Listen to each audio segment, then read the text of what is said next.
Hi, I'm Daryl Cagle, and this is the CagleCast, where we're all about political cartoons. And today I'm remixing an old episode about Trump and Stormy Daniels. This was actually very popular. It got like 30,000 views. It was one of the ones we did at the beginning of the year, but YouTube thought that it was a bit too racy, I guess, and they said it was inappropriate for advertisers and stopped running ads on it. And we're trying to scratch every dime out of these videos that we can. So I thought I would, like I did with another video, come in and take out any part that might be seen as racy. So here is the cleaned up version of Stormy Daniels. Perhaps this one will pass the muster of the YouTube people that are sensitive to these matters. And this actually is a very nice episode. We do a lot of talking about the profession and other issues around Trump. And so although we lost some of the better, more interesting Stormy Daniels cartoons, we didn't lose that much. We lost about 10 minutes, and we still have a whole lot of interesting and good discussion and a lot of Trump bashing in this one. So I hope you enjoy it. Take a look, and my apologies for what you're not seeing, but you could always go to caglecast.com to see the original version. It's not lost to history. So hey, thank you for being here, and forgive all of the sound and the lighting and the things that at the beginning of the year I hadn't learned, and we're making progress. We're slowly evolving with this. It's a mountain to climb. So hey, thank you much, and I will let you enjoy the podcast. We have three great cartoonist guests today. Pat Burns is best known for his cartoons in The New Yorker. He draws all kinds of gag cartoons for other magazines. He did a comic strip for years called Monkey House. He's an advertising illustrator, and he's won a whole bunch of awards. Bob Englehart was the cartoonist for the Hartford Courant in Connecticut for 35 years. His cartoons have appeared everywhere, and he's won a bunch of awards too. Bill Day drew for decades for the Memphis Commercial Appeal and the Detroit Free Press, and he has won a ton of awards. So welcome, gentlemen. Welcome. Thank you. Glad to be here. Bill, tell us about this one, the Brer Trump story. Trump says, no, don't throw me in that jail, as Brer Rabbit being thrown into the briar patch. Yeah, my take here is that Trump, he loves being the victim. He loves being the martyr. And so in this case, he can really enjoy being thrown in jail so his base can come to his defense and he can get good publicity out of it. Well, he certainly does the fundraising off of it. Yeah. So being a victim is great for fundraising. Oh, yeah. You can make millions upon millions on this. This is just a great period of time that we're living through in America right now. I mean, this is so historic and precedent setting. And I mean, it's just amazing. People are going to study this period of time for hundreds of years. Cartoonists were talking about it being a renaissance when Bill Clinton was having his scandal. What is it about scandals that make us think it's a renaissance and the good times for cartoonists? Oh, it's everything that has to do with Trump. Anything that will put him in jail, I'm in favor of. Although, frankly, you guys know that whenever you draw Trump, the cartoon just doesn't get printed. I know. Oh, absolutely. I'm drawing 3 cartoons a week, and I'm doing 1 to try to get published and 2 for my soul.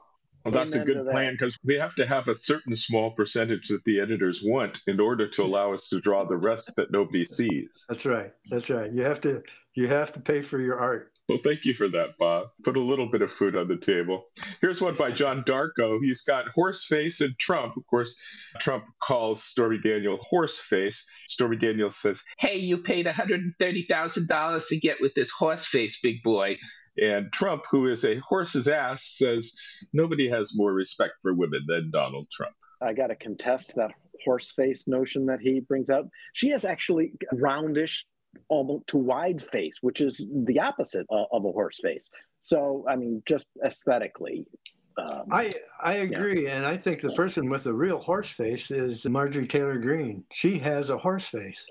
She does have a horsey face. Well, and we don't mean that in a derogatory sense. It's just it's a compliment. Well, see, because I love horses. Trump just loves to call people names. So in this case, she's a horse face. He's having a good time. Trump and Uncle Sam in the indictments canoe going off the waterfall. Uncle Sam says, "It looks like we're in this together." It's kind of a nuts and bolts cartoon. Another one of yours, Battle of the Boobs, Stormy versus Trump. You have this style of drawing Trump where he's got this bald spot on the side of his head. Tell us about that. Well, it's there. If you notice in certain photos and in certain videos, he has this bald spot on the left side of his head, and I like to feature it as much as I can. Well, very good. Here's one from Dave Granlund. It's Michael Cohen. He's standing in front of the weather chart saying, Mar-a-Lago and vicinity forecast is stormy, pointing at Florida. Here's Jimmy Margulies. A couple evangelicals reading the newspaper. Trump after a Trump affair. Lawyer paid $130,000 hush money, and the evangelical says, as long as she didn't have an abortion. That is really the attitude, I think. Oh, yeah. You can do anything. As an evangelical, you'll support anyone who's against abortion, and it makes no difference who they are. Even if they've paid for abortions. Welcome to Georgia. I think they're the backbone of the MAGA movement. So I hate to get serious and philosophical, but they've taken one issue, and the whole notion of being a single issue voter has narrowed their moral scope so badly that they've really lost balance. And I think our society in general has narrowed its moral scope so much that there are only these issues, and we don't see the good and evil and the simple caring in so many other issues where we actually need it. Well, his base will forgive him for anything. Yeah. Doesn't matter what he does. Here's another one by Jimmy Margulies, the Donald Trump Presidential Library. This is similar to your White House one. In fact, this is a Yahtzee cartoon. We've probably seen a dozen of these, and they are so true. Here's Rick McKee with Stormy Daniel giving a cut of the $130,000 hush money to a sleazy-looking Cupid. Stormy says, this money is from Mr. Trump's lawyer's own pocket and not Mr. Trump's campaign funds to not talk about the affair I didn't have with Mr. Trump. Here's your cut. I think that's pretty cute. That's a very funny Cupid. Yeah. Here's Trump in jail. Perhaps this will happen soon. And he's saying, what is that, to the big, thuggish, threatening-looking cellmate who says, a non-disclosure agreement. Non-disclosure agreement comes back to bite Trump. That's funny. Isn't that a great-looking tattoo? It is. That's a great-looking piece of art, actually. I wonder if Trump will have his security detail in prison. That's a question that's unanswered. No, it's answered. He's going to have it in prison if he's in prison. Oh, good. Then. Okay. So here's our anonymous conservative cartoonist Rivers draws the Hindenburg blowing up. It's a banking crisis. And on the ground, someone says, hey, this would be a great time to arrest Trump. It looks like he doesn't care too much about this scandal. Who is Rivers anyway? I mean, I saw the podcast with him, and he's wearing a stupid mask. I mean, come on. This guy's got no courage.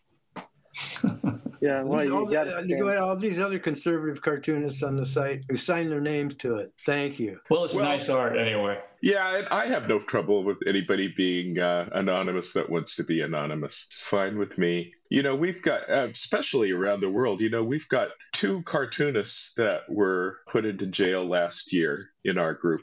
They should have been drawing anonymously. A lot of cartoonists. They didn't. They signed their name, and they were very strong and courageous. Yeah, but they're suffering. Yeah, but this guy won't suffer. I mean, he's a big seller on your site, Daryl. Would you feel better about him being anonymous if he was liberal? But he's not. I'd feel better about him being anonymous if there was a genuine threat, because there is no genuine threat.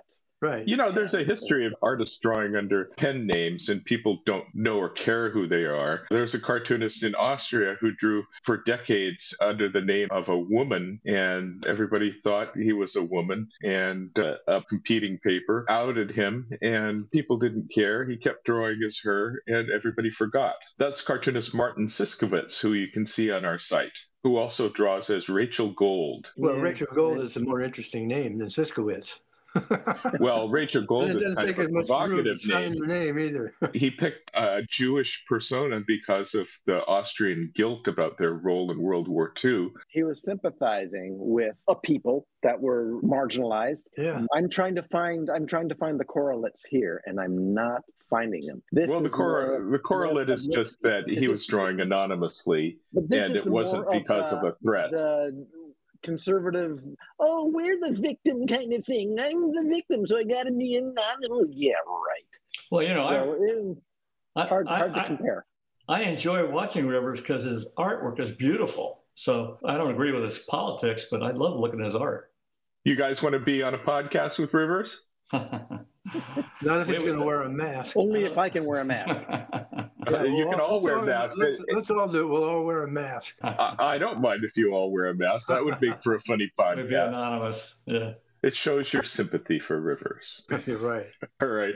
Here's a classic Steve Sack cartoon. I miss Steve Sack. He retired a year ago from drawing cartoons, and we miss him. And this is a wonderful cartoon. I think I'll make this the cover. Everything that Sack did was great. Beautiful work. I just loved his stuff. Yeah, me too. And he's a great person on top of it. Oh, he is. He's a sweetheart. He doesn't We wear a love mask. Steve Sack, and we miss him. All right, here's one from Kevin Sayers. Handcuffs with the presidential seal. That's a nice one. Mm-hmm. That kind of works before and after and during the event. Here's Pat Bagley with all these issues crushing in on Trump. Here is Taylor Jones. I just love Taylor Jones caricatures. And here's Trump talking to Clinton. Trump says, they keep hounding me and hounding me for stuff they said I did a very long time ago. And Clinton says, me too. I gotta say, I don't care about either of their scandals. There's so many more important scandals that Trump should be tried for and perhaps will be soon.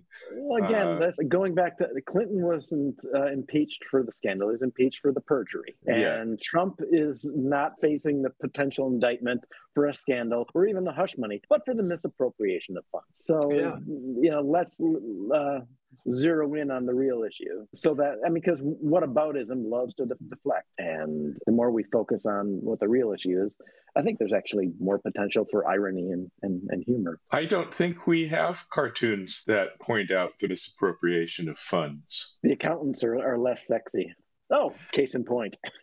Here you go. Here's Ed Wexler drawing Stormy. She says, I already got my check for stimulus. I wonder why Trump didn't sign it. And of course, Michael Cohen signed it. And Michael Cohen went to jail for paying hush money and hiding it. I can see why he's so upset that he's the guy that goes to jail for this and Trump was directing him to do this. It doesn't seem entirely fair. What, did he spend 9 months in jail for this? Yeah, but he got disbarred too. That's his way to make a living. His way of making a living is taxi medallions in New York City. All right. He's worth millions. Oh, by the way, Ed Wexler's caricatures are gorgeous. They're just wonderful drawings. Yeah. Here's another Ed Wexler piece, the tiny hands in the handcuffs. This works a couple of ways. They joke about him having tiny hands because that indicates tiny other parts. But also quite easy for him to slip out of these handcuffs. Oh. Fantasia. Right, okay. The little mushroom. All right. Here's Ed Wexler again. The evangelicals are placing their hands on Trump, who has his head bowed, and it says, blessed are the hypocrites, for they are the givers of mulligans. And Trump says, watch the hair. That is good hair. They do give mulligans. Many, many, many mulligans. Here is John Darko, and he's got a couple guys in the bar, and one guy is looking at his brackets for the March Madness, and he says, my brackets are totally busted. I had Trump being indicted way before Putin. I think that's funny. Yeah, that's one. It's true. We expect Trump to be indicted. Surprised that Putin's indicted. And here's another nice March Madness cartoon from Dave Wamond. Trump is on TV with the lower third saying multiple Trump investigations. DA says charges likely, and they're writing in their March Madness Trump indictment pool. One of them says, who had Manhattan DA in their bracket? That's cute. Yeah, that one could have worked even captionless but you'd have to pay more attention to the news, I guess. And that's really a problem. We draw for newspapers, and most cartoonists are over 60, and most newspaper readers are over 60. And we follow the news, we read the newspapers. The young people do not. They get their news on TikTok. And I get the email over and over, explain the cartoon to me, my paper's due tomorrow. And what they don't understand is they don't understand the news around the cartoon. It's not the cartoon that they don't understand if they know what the news is. It's really tough for us to reach out to a different and younger audience when the whole nature of what we do depends on people knowing about the news that we're commenting on. You have any comments on that? Well, I don't watch Fox News, but I will watch Bret Baier. I think Bret Baier is legit. And they do on Fox News have many stories that that's not covered on MSNBC or CNN. And so I watch Bret Baier to get a kind of a balance on what other stories are going on in the world today. I forget where I was going with this point, but it was a really good one. Yeah. What are we missing that from Fox News that we would be getting? Just a different angle, a conservative angle. And sometimes the conservative angle makes me go, oh, yeah, right. I never considered that. So that's why I watch it, to get that kind of reaction. Oh, really? Okay, I never thought of that. I can rethink it and then go back to my original opinion, but at least I'm being exposed to something that I'm not being exposed to on MSNBC, let's say, which I watch a lot of MSNBC. I watch a lot of all kinds of news, but the only conservative news I watch occasionally is Fox. I don't watch News Nation or these other, because they're predictable and I know what they're going to do for the most part. And their opinions, I don't watch their opinions. Their opinions are whacked, man. Okay, here's another Dave Wammen cartoon. Dave Wammen is a great cartoonist, and he's a Canadian cartoonist, but we call him an American cartoonist because if we called him Canadian, he would be just invisible to editors. But call him American, and he draws perfectly good American cartoons, and that makes him one of our most popular cartoonists. So here is our secretly Canadian cartoonist, Dave Wammen, and he's got Trump in jail with Putin. And it says, with the ICC issuing an arrest warrant for Putin and looming indictments for Trump, an idea for a dumb sitcom comes to mind. And Putin says, Donald, what did I tell you about your leaving your classified documents all over the floor? No, it's garbage. Garbage. All right, here's Trump giving a campaign speech from the police truck jail, his 2024 platform. That was by Adam Ziglis. Here's another Ziglis cartoon. Trump as Moses bringing the tablets down. Commandments 8 and 6. Thou shalt not lie, down and take it from the fake news media. And thou shalt not commit adultery with anyone who's not a 10. That works. It's stormy for him that day. Bill, this is one of yours. Tell us about this one. Trump has a giant glove, and he says, if it doesn't fit, you must acquit. Senate trial, overwhelming evidence. This is one of your favorite Trump cartoons. Well, yeah, I'm once again working on the small hands. But of course, the evidence is so large that that won't possibly fit because it's too big. So I thought the contrast in small and big and the overwhelming evidence made for a good cartoon. This is an O.J. Simpson metaphor. Yeah. The young people probably will not get the O.J. Simpson metaphor. We're talking to our 65-year-old audience. Yeah, right. Well, very nice people cartoon. Over 50 at least. And he's got QAnon shoes. Yeah, Oh, yeah. clown shoes. I like that. Yeah, that's his readership. Here we have Trump. He's in the nature of a sweater, and the thread has been pulled out, and he's all coming apart thready. Tell us about this one. It was just right after he lost the election, and I was just wondering if it was all falling apart for him, and I enjoyed watching it. So I just very good. Did the used thread. And here he is popping out of the Bible, but you see his little devil's tail coming out of the Bible too. That's a photo op. Tell us about this one. The hypocrisy of this guy. He walks across the street and pulls out a Bible, which he holds upside down, in fact. Yeah. And then he holds up the Bible as if he was a promoter of the Holy Bible. And just a photo op. It's another one of his disgusting antics. It works for him. Oh, I'm sure it did. People aren't paying attention to who he is. Okay, and I have included the most popular cartoon that you have ever drawn in your many years with us. Your most popular cartoon, most reprinted cartoon in 20 years. Tell us what's going on with this Memorial Day cartoon. Oh, it's just America weeping over the loss of their great soldiers that died in the war. So all the wars. This is by far your most popular cartoon. You want to speak a little bit to that? Why would this be by far your most popular cartoon? Well, it's it would touch both conservatives and liberals who have family and fathers and grandfathers who fought in wars, great grandfathers who fought in earlier wars. It speaks to the patriotism of America. It does, and it certainly was popular, so congratulations on this one. Oh, thanks. I didn't know that, by the way. I didn't know how popular it was, as cartoonists, we send our cartoons out, and I don't know, sometimes we just never hear back from what happens. It just like playing to an audience you never just get goes to out there, and that's it. We do get plenty of mail from people who are mad at us, but that's nice. Not that much supportive mail or compliments. That's always been the case. Bob, you sent us 3 cartoons you wanted to talk about. Here's President Biden in a foxhole in Ukraine, and the Ukraine guy is surprised, saying President Biden. So tell us about this one. Well, actually, it's based on an old cartoon from when Roosevelt was president during World War II. Oh, I remember that one. And Eleanor Roosevelt, there was a coal strike, and I don't remember it. I remember seeing it in the book. There was a coal strike, and I think Eleanor Roosevelt visited coal mines to assuage the workers. And there was a cartoon of a guy working in the coal mine. He turns around, and there's a woman standing. He says, "Mrs. Roosevelt?" So I thought of that cartoon when I started drawing this. And I don't remember the name of the cartoonist who did it. It was back in 1939 or something like that. Okay, here's another one you brought us to talk about. You've got the Trump baby balloon that we're all familiar with, and he's flying up in the air, and it says, "A Chinese spy balloon is spotted over Montana." Okay, so what is the relationship between the Trump baby balloon and the Chinese spy balloon? Well, the relationship is between Trump and the Chinese. He is cozied up to him in the past. I figured this idea just kind of popped into my mind when I read about a spy balloon over Montana. I thought, oh yeah, Trump, put Trump in there. And I love this balloon anyway. So it's not that he's a floating threat over the United States and that he should have been shot down earlier. You could say that if you want. You can say that. I'm open for any interpretation. Okay. I went to a convention where they had this balloon. It was really quite big and cute. Yeah.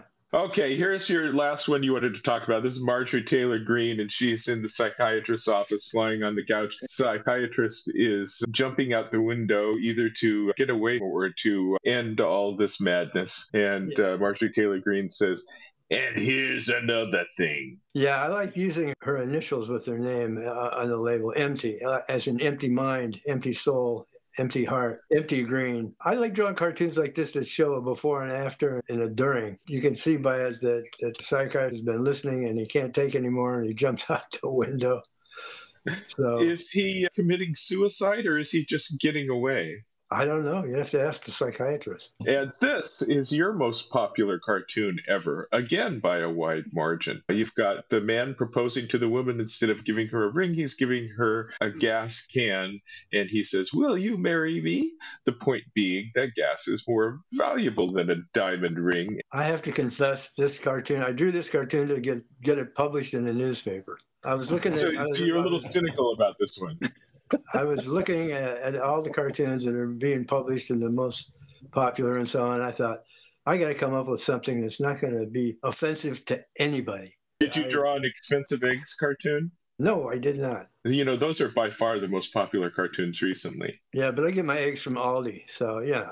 It's cheap. The most popular cartoon this past week up through yesterday was a cart of groceries in space circling the Earth, implying that the price is high for groceries. Okay.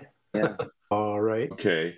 Do you have anything to say about the vast difference between what cartoonists want to draw and what newspapers want to print? I mean, we have quite a supply and demand issue. Well, I think most cartoonists have a tremendous imagination and can draw anything. So it's a catalog of what you want to draw and what serves your soul and what you want to get published. And then you have your reputation as a cartoonist. People expect a certain thing from you as a cartoonist. People that have been watching you over the years anyway, people over 65. What do you think about this, Bill? I mean, you draw a whole lot of cartoons that you surely know editors aren't going to print at the time you draw them. Trump cartoons, lots of gun control cartoons that aren't going to get printed. Yeah, I don't worry about getting printed, actually, Daryl. I mean, I'm sure that you're concerned about it, but you know, I grew up, I was in college during the Vietnam War. And so I was greatly affected by cartoons that had a message. And I was very influenced by Don Wright, Herb Bloch,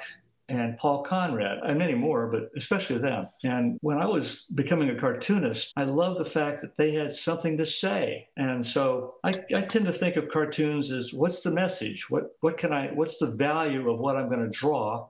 And how will it affect people? And how will it help change things that need to be changed? So that's Well, part of that is to change things, you got to get people to see your cartoon. yeah. Well, I can't help that if newspapers have evolved and now they're too worried, they're so worried about getting canceled because a cartoon offended somebody or someone, and so now newspapers are just running afraid, constantly afraid about running anything that's controversial. Do you Luckily, ever sugarcoat anything to try to slip a message past? No, I just try to be myself. This is like Bob was saying, we have a following. People expect us to do. And if I started doing silly cartoons that, people would say, what's wrong with Bill? So that's not who I am. One of the things I always impressed me about Steve Sack is that his drawings were just so cute and sweet and charming. And sometimes they were just filled with venom. But venom at the same time that it just looked so sweet. And I think that probably squeezed a whole lot of venom past editors that wouldn't have otherwise accepted that in another style. Yeah, you can do all you want to sneak stuff by people. And that is a worthy cause, to try and slip under people's radar and get them to think of something, just like Bob was saying about, sometimes you see something on Fox News that makes you go, there's a different perspective. Anything you can do to get people to pay attention to something that maybe they weren't thinking before is good. That said, there's only so much you can do. And if you try to be so innocuous that you're going to I'm going to get my face out there, then your message isn't doing any work. So there can be a balance to build trust with things that are less challenging. And so that maybe when you do have something that's going to be a punch in the face, people will stand there and take it. But without cartoonists being embedded in newspapers so much like they were, that's a harder thing to do, to build that kind of relationship.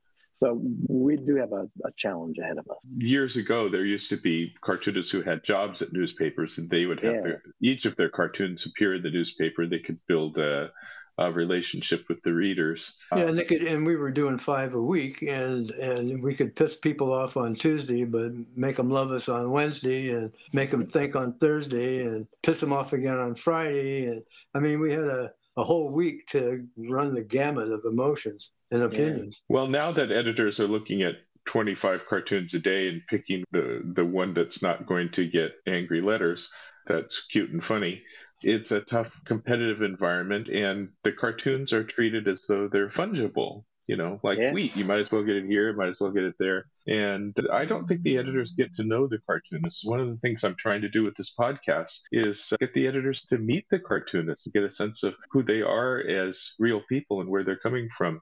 I think that's important. That's one of my goals here. Yeah, it's very worthwhile, because otherwise we're stuck in this transactional mentality that is basically death. I mean, I have a message for newspaper editors who are watching this podcast, and it is, we're on your side. Amen. Okay, Pat, these are the 3 cartoons you sent me to talk about. Here you have the January 6th protesters looking like the Iwo Jima Memorial, raising their Trump flag. It says, "Remember this day forever, Donald J. Trump, January 6, 2021. Tell us about this one. Well, notice that they are raising their Trump flag and using it to beat a cop who's lying prostrate on the ground. And this was an actual quote. This was Trump's actual quote to call the riot off, and yet to celebrate it at the same time. And a lot of people still regard January 6th as a holy day in American culture. And those people are, well, I don't know really a nice way to phrase it, but they do have I would say, a twisted perspective. And I just thought presenting that starkly with the apposition between the quote and our noble remembrance of Iwo Jima might reframe it enough that people would say, maybe this wasn't so hot. Well, I think that's very nice. I like this cartoon. Here's another one. You've got the see no evil, hear no evil, speak no evil Republican elephant sitting in front of a giant shadow of Trump. You just described the point. That's their regular go-to. No matter what Trump does, nope, and they do not see it. We've had many cartoons make the same point today, and I'm sure that we will have many more, because this pattern is not likely to break. The way people will just pitch their souls out the window. I mean, what does it profit a man that he should gain the entire world and lose his soul? Well, we got a lot of people that are trying to figure that out. and looking for that profit and losing their souls. So it would be nice to see it stop, but I don't see it happening soon. And here is your last one. You've got Biden as an apple and Trump as an orange, and you cannot compare apples and oranges. This is a response to the whataboutism. This came out right after Biden said, whoops, I got a few stray classified documents myself, in which he found himself. He had his lawyers go in and rummage everything he had from, 4 or 5 decades of being in Washington, and found some stuff, said, whoops, we better get this taken care of. And so one did things the right way, and yeah, there are oversights, and the oversight is not the problem. It's the cover-up. That's the problem, and hence the difference between apples and oranges. Well, gentlemen, we just went through our last cartoon, and I thought there were a bunch of great ones, and it was fun to focus on you guys. I would say to anybody out there, read newspapers. Read newspapers more than just get things on TV. Because if you look way down at the bottom of the article, you're going to get details that you don't get otherwise. Yeah, reading a newspaper is like reading a catalog. You turn the page, you see things you like, things you don't like, things you're confronted with that you don't want to be confronted with. It opens your mind. Very good. I just wish more people would read them. I have children that I send my cartoons to them via email, and they don't know what I'm talking about because they don't read a newspaper. So I mean, I'm not even understood by my own children sometimes. So yeah, got to read newspapers. Okay, do it, gentlemen. Thank you for joining the KegelCast today, and thanks everyone. Remember to subscribe to the KegelCast wherever you're watching or listening to this podcast. Go to kegel.com to see all the cartoons and the latest KegelCast, and be sure to watch next week. Thanks again, gentlemen. Thank you. Yep. Thank you.